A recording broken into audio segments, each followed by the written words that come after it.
Please accept my humble obeisances. All glories to His Divine Grace A.C. Bhaktivedanta Swami Prabhupada and his wonderful disciple Ayendra Das, who has written such a nice book, The Heart of Transcendental Book Distribution. Please let me introduce myself to you. I am a computer voice. I will be reading Ayendra Prabhu's book to you. I do not understand Sanskrit characters, so I will not be able to pronounce many Sanskrit words correctly. I beg for your forgiveness in this regard. I am just a computer. Thank you for your understanding. This free for download audiobook is from KrishnaPath.org. KrishnaPath.org is gradually adding more free downloadable original audiobooks of His Divine Grace A.C. Bhaktivedanta Swami Prabhupada that are read by real humans. But until a real human devotee is able to finish this great work of reading all Srila Prabhupada's original authorized books, I will do the best I can to read them to you. Although this book is not written by our Master Srila Prabhupada, I will read it to you because it is bringing so many important issues to light and is by an advanced devotee, His Grace Ayendra Prabhu. Now I will begin reading, The Heart of Transcendental Book Distribution. The Heart of Transcendental Book Distribution. Experience burns brighter than imagination.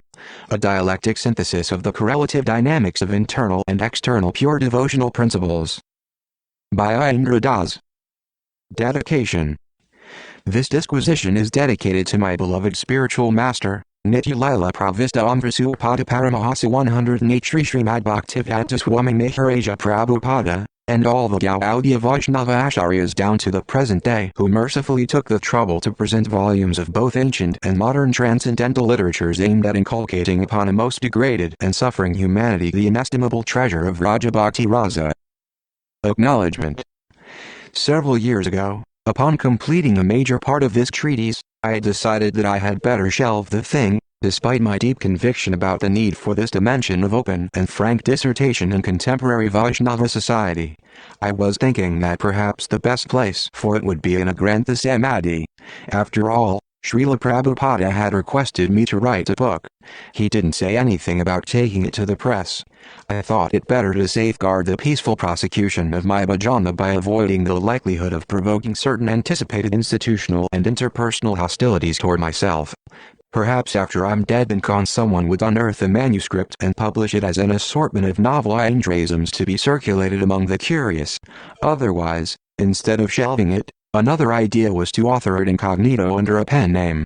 Subsequently, however, in a dream, I asked Srila Prabhupada whether he had any occasion to go through my book, to which he replied, "We will see it when it is published." This indicated to me his intention that the book should not only be written but published as well. I consider it Krishna's kind arrangement that a number of sober-minded, pure-hearted Vaishnavas came forward to selflessly assist me in the endeavor to produce this work. I am ever grateful to these individuals who sacrificed so much of their time and energy to help me.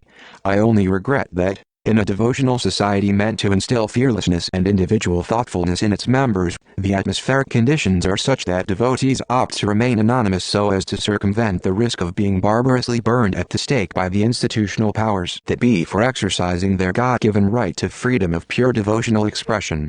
Anyway, Krishna knows who they are, and I pray for his unreserved blessings upon them.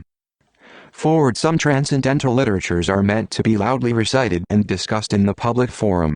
Although pointing to the highest plateau of spiritual realization while maintaining a continuity of consequence in the lives of the most elevated Vaishnavas, they basically provide an introductory course designed to instill a prerequisite foundational regard for topics of transcendence in the hearts of those yet to achieve a foothold on the path of unalloyed devotion. Vaishnava writings of a more intimate category, on the other hand, given the esoteric nature of their focus, are meant to be privately relished and discussed among more qualified individuals who have already developed a strong and determined appreciation for the true nature of Krishna as the supreme enjoyer. It would be inappropriate to acquaint people who have yet to be divested of their long-standing envy of the Lord with Radha Krishna's most intimate lilas without first philosophically establishing them in the principles of prema dharma. That one should not cast one's pearls before swine in no way suggests, however, that books of an esoteric nature should never be written and or made available to benefit the faithful. Many authorized Vaishnavas such as Bilvamangala Thakura, Hayadeva Goswami, Prabodhananda Sarvati Thakura, Ramananda Raya, Rupa Goswami, Sanatan Goswami, Raghunatha Dasha Goswami, Gopala Bala Goswami, Jiva Goswami, Krishnadasa Kavaraja, Kavi Karnapura, Ramitakura, Dhyanacandra Goswami, Narottama Thakura, Vishwanatha Chakravarti Thakura, and more recently Bhaktivinoda Thakura and others have poetically penned numerous literary works divulging the intimate pastimes of the Lord of Viraha, their own sacred aspirations for divine loving service, and the sublime, confidential process of spontaneous devotional practice for the sake of posterity. In this morbid world, apparently on the verge of corporately imposed global tyranny, such literature affords to the serious student of bhakti yoga an immense shelter, a tremendous source of solace and spiritual inspiration. This piece, harmonious with the perfect conclusions of the Gaudiya Vaishnava Acharyas, should be sagaciously distinguished as belonging to the more intimate category of transcendental literature. Thus, reference to any part of it in the course of an open discussion would best be done with the reader's mature discretion.